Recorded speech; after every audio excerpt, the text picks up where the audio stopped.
Welcome to my channel. So in today's video we are going to discuss about agarose gel electrophoresis. So all of you know that electrophoresis, this is a very common technique, very widely used technique in any molecular biology laboratory, and so this is basically used to separate the different DNA fragments, and these DNA fragments are separated based on their size. In early 19th century, Johann Wilhelm Hittorf, the person on the left hand side, this person, along with his co-workers, they stated that under the influence of electrical field, smaller organic ions can move through the aqueous solution, and it is helpful in measuring properties and behavior of ions as well. Now this is the first evidence of the electrophoresis being reported. Later on in 1937, a Swedish biochemist Arne Tiselius, he first published the complete process and apparatus of the electrophoresis. So this is on the gentleman on the right hand side, and for this he achieved or he was awarded the Nobel Prize in Chemistry in 1948.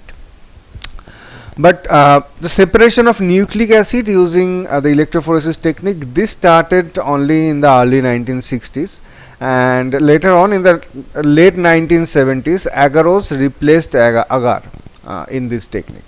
Next we see the working principle of this agarose gel electrophoresis. Now here this is an agarose gel electrophoresis chamber. In this there are two electrodes, as you can see, one is anode and cathode, positive and negative. Apart from this, there is a power pack which is needed for this experiment, which basically sends the voltage or sends the electricity.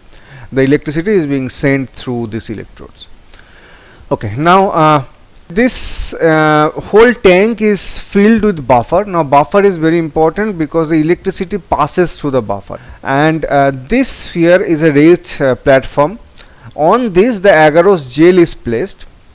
Now agarose is basically a polysaccharide, okay, and it comes in the powder form, and then you have to boil it with buffer, and then it at the boiling temperature it melts down, and then when it is allowed to come down to room temperature, it solidifies and creates a gel like this. Now and in this gel, these are the wells onto which the DNA samples are being loaded. Now what happens is, as the electricity is being passed, the DNA molecules, they tend to move towards the positive electrode. Now the reason behind that, as you know, DNA is negatively charged. Why DNA is negatively charged? If you remember the structure of DNA, there is a phosphate backbone present in the DNA structure. So I had made a separate video on the structure of DNA. The link will be given in the I button, so if you are interested, you can just have a look at that. Now coming back to this video, so when the electricity is passed, this DNA based on their negative charge, they tend to move towards the positive electrode. So that's why they move from this to this direction, as it has been mentioned here. And the next is how they get separated. So they get separated based on their size. So as I mentioned, this agarose, once they are melted, so this agarose, they create a mesh like structure. So this looks something like this here. So they will create a mesh like structure in the gel, and then the DNA has to pass to, suppose if the red one, this is the pathway of the DNA, then I mean this is how the DNA has moved. So the DNA has to pass through this mesh like structure. So as a result of which, what happens is, the heavier the DNA fragments which are on the heavier side, they tend to stay on the top of the gel, whereas the lighter ones, they tend to move towards the bottom of the gel. So as you go for any given length, if you go from the top to bottom, the molecular weight of the DNA fragments will start to decrease. Another thing is here, suppose these are the different DNA fragments which have been separated by this particular technique. Now the size of each of these different fragments can also be calculated. For that, you will need a DNA marker. Now DNA marker, these are commercially available DNA sample. So they are predetermined, that is how many fragments will be generated, what will be the size of each of the fragments, that are already predetermined. So you have to just run this marker alongside your sample, and then based on the, suppose this is 5000 base pair, this is 1000 base pair, this is 500 base pair, and so on. Let's assume. So based on that, you can calculate what is the approximate size of your fragment. So this is how this can be calculated. Now another point here is that DNA is colorless. So when the gel is running, you won't be able to see how far the gel has run. That is, what is the gel front. Now why that is important?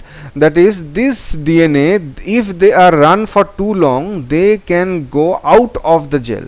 So just think like that, they have been embedded from here, they have been embedded inside this gel, and if they run too long, they will move out of the gel. So that's why some gel tracking dyes are used, which will give you an idea what is this gel front. So generally 2/3 or 3/4 of the gel is run for any experiment. Another aspect is that after the gel has run, or after the electrophoresis is complete, then also these bands won't be visible by naked eye. So for that, a fluorescent dye is used, for example ethidium bromide. So what they do, ethidium bromide, this is an intercalating agent. So what they do, suppose the left hand side is the structure of DNA, on the right hand side these black ones, these are the ETBR, the intercalating agent. So they just move inside the DNA structure or intercalate the DNA structure, as a result of which the integrity of the DNA structure gets distorted. So that's why they are mutagenic agent. But as because this ETBR are visible under UV light, so when you place this, suppose after the gel is being run, so you incubate this gel along with the DNA fragments in an ETBR solution, and then when you keep it in UV light, in a UV transilluminator, the bands will be visible. Another thing is that this agarose gel electrophoresis, this is also called as horizontal gel electrophoresis, because of the movement of the bands is horizontal, as you can see here. Okay. Now the rate of this migration, how far or how fast this DNA bands will be migrating, that will depend on a few criteria. One among them we have already discussed, that is the size and shape. That is, if the thicker ones or the heavier ones, they tend to stay at the top of the band, whereas the lighter ones, they move towards the end of the band. Apart from that, there is the strength of the field. That is, as I mentioned, the electricity is passed through a power pack, and if the electricity that is being used for electrophoresis on experiment is 20 volt or 50 volt or 100 volts, so depending on that, the more is the voltage, the more will be the strength of the field. Second is hydrophobicity of the DNA. So that will depend on the which DNA sample you are using. Then ionic strength of the buffer. Now various buffer can be used, like TAE, TBE or TE. These buffers can be used for this technique based on the ionic strength. So as because the passing of the electricity, that will be dependent on the ionic strength of the buffer. So more the ionic strength, the migration will be better. Obviously more the ionic strength up to a certain limit. If you go for 200-300 volts, then actually that the DNA will get distorted. So maximum 100 volt is accepted. The size and shape we have already discussed. The temperature of the buffer. So as the electricity passes through the buffer, the temperature of the buffer tends to increase. So if the temperature rises too much, that will ultimately hamper the integrity of the DNA structure, and obviously by that also the migration. So these are the few criteria on which this migration is dependent on. This is basically a picture of the whole agarose electrophoresis setup. This is the electrophoresis chamber, as I had mentioned just now. This is the raised platform onto which the gel is being kept, and the whole chamber is filled with buffer. So this is the power pack. From here the electricity is being passed through these cables into this electrode. So this picture will give you a better idea. As you can clearly see here, this is the raised platform onto which the gel is being kept, and this whole area is filled with buffer. And these are the two electrodes over here. These are the different chemicals, equipments and other utilities which are needed for this experiment. So first of all, under chemicals you need agarose. The agarose is isolated from the seaweed, that is red algae, from the genera Gelidium and Gracilaria, and it consists of repeated agarobiosis, that is L and D galactose subunits. So multiple of these two subunits, this basically polymerizes together and form this agarose gel. So another thing here is that different percent of this agarose gel is used for this for this electrophoresis technique. This can be 0.8% and also this can go up to 2%. Now how this differs? For 0.8% the total amount of agarose, so suppose if I am preparing 100 ml of 0.8% agarose gel, then I will take 100 ml of buffer, and in that I will boil or I will melt 0.8 gram of agarose. Same way, if I am using 2% or 1.5% of agarose gel, then I will weigh accordingly, then melt down that in 100 ml of the buffer. After the agarose has melted down, then you have to allow the liquid to come down to room temperature, at least to 50 degrees centigrade. The reason behind that, the polymerization of the agarose starts at room temperature, that is below 45 degrees centigrade. So as the temperature is approximately 50 to 60 degrees centigrade, then only you have to pour this is into the gel casting tray. So the reason why you should wait for the solution to or the liquid to come down to room to 50 to 60 degree is, otherwise it will damage the gel casting. And also if you make too late, the agarose will start polymerizing before you pour it into the gel casting tray. So this thing you have to be very careful, that when the temperature is approximately 50 to 55 degrees centigrade, you have to pour it into the gel casting tray. As I mentioned, the 0.8% and 1.5%, obviously the pore size is different in these two. So generally 0.8% agarose gel is used to study the presence or absence of DNA sample, DNA in a given sample. And so suppose when you have to separate the PCR amplified samples or RFLP samples, then you have to go to 1.5% or 2% gel, because here the pore size is because the pore size is small, so the separation will be far more better and the reproducibility will be better. Okay, then as I mentioned, TAE, TBE, either of the buffer can be used, that is tris acetate EDTA, tris borate EDTA. Next is the ethidium bromide, that is the catalyzing agent, basically the fluorescent dye. And bromophenol blue and xylene cyanol, these are the gel tracking dye, which will give you an idea about the gel front. Now why two gel tracking dye needed? The reason behind that, the heavier fragments of DNA, they will tend to stay at the top of the band, top of the gel, whereas the lighter ones, they tend to move towards the end of the gel. So that's why two different tracking dyes are being used. One is associated with the heavier ones and the other one they are associated with the lighter ones, so that you can have an idea how far the lighter ones have traveled, and also how far have the heavier fragments traveled out of the well. So for this reason, two different tracking dyes are generally used.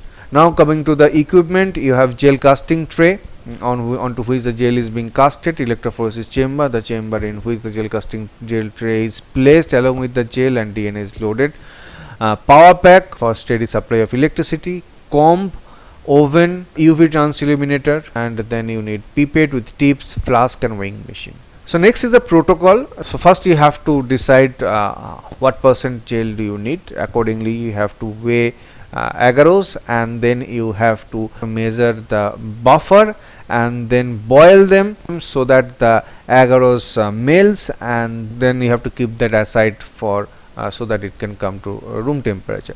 Now this boiling can be done in a oven or in a microwave. Okay, so this is the gel casting tray onto which the agarose is poured. Now both of the sides, they have to be sealed. So in some variety of the gel electrophoresis chamber, there is a barrier which is provided. You have to just put it at both the ends.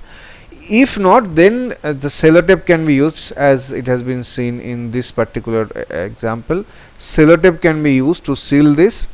And then after you have poured the agarose, next you have to place this comb on top. There will be a groove here to put this comb.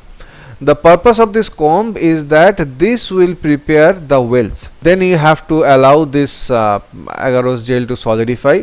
Now This generally takes 10 to 20 to 30 minutes. Now how you will know that the gel has solidified? That is, this gel will transform from transparent to translucent. So when it is in liquid, it will be transparent. When it has solidified, it will become translucent. Once the gel has solidified, then you have to take out the comb, so that now, as you can see, the wells have been prepared onto which the DNA sample has to be loaded. Once the gel casting is being done, the next step is the sample loading. So for that, you have to transfer this gel into agarose gel electrophoresis chamber, which is filled with the buffer. So you have to make sure that your gel is inundated in the buffer, immersed in the buffer, and then using a micropipette you have to load the sample. Now while loading the sample, the gel tracking dye, or this will consist of bromophenol blue and xylene cyanol. Along with that, there is another component which is added, that is glycerol. They will provide density to the DNA molecule, so that this remains in the well till the electricity is not switched on, and it doesn't come out of the well. Next step is running the gel. So once the sample are loaded, now you have to switch on the electricity. Now it will depend whether you will run this at 50 volt or 100 volt. Generally it is run at 100 volt for a period of 2 to 2.5 hours. Now that will depend on the size of the gel. If the size of the gel is too large, then it will take more time. If the size of the gel is small, then it will take relatively less time. Okay. Next is visualizing the gel. So once the gel run is over, next thing is that you have to, as we mentioned earlier, we have to incubate it in an ETBS solution, ethidium bromide solution. After that, you have to place it on a UV trans illuminator, where you will be able to see the DNA band. So this is an UV trans illuminator onto which you have to place the gel, and this is how they will look under the UV. So as you can see here, these different bands, they have separated. So if I just take this example, this is the molecular weight of this band is higher than this one, then this one, then this one, and so on. So this is how the separation takes place. Now coming to the application of agarose gel electrophoresis, the prime application of agarose gel electrophoresis is nucleic acid separation. No matter what experiment you are conducting using a nucleic acid, whether you are using a molecular marker, whether that is a hybridization based, whether that is a PCR based, in either case, for the separation of the DNA fragments will be performed using the agarose gel electrophoresis.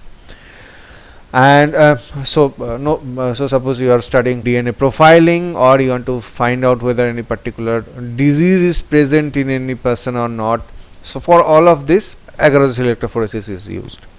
And the second one is nucleic acid quality control. That is, what is the quality of the DNA, whether the DNA is degraded, whether the condition of the DNA is good, how much is the concentration. So all this information can also be gathered from agarose gel electrophoresis. Basically, the application of agarose gel electrophoresis is in almost every aspect of molecular biology. So whenever you are using PCR for any studies or any hybridization studies you are performing, you have to depend on agarose gel electrophoresis for the visualizing the results and also interpreting the results, and if needed, subsequent sequencing. With that, we have come to the end of this video. If you have found this useful, then kindly like, share and subscribe to this channel. This basically gives me the motivation to come back with more of such videos. Thank you.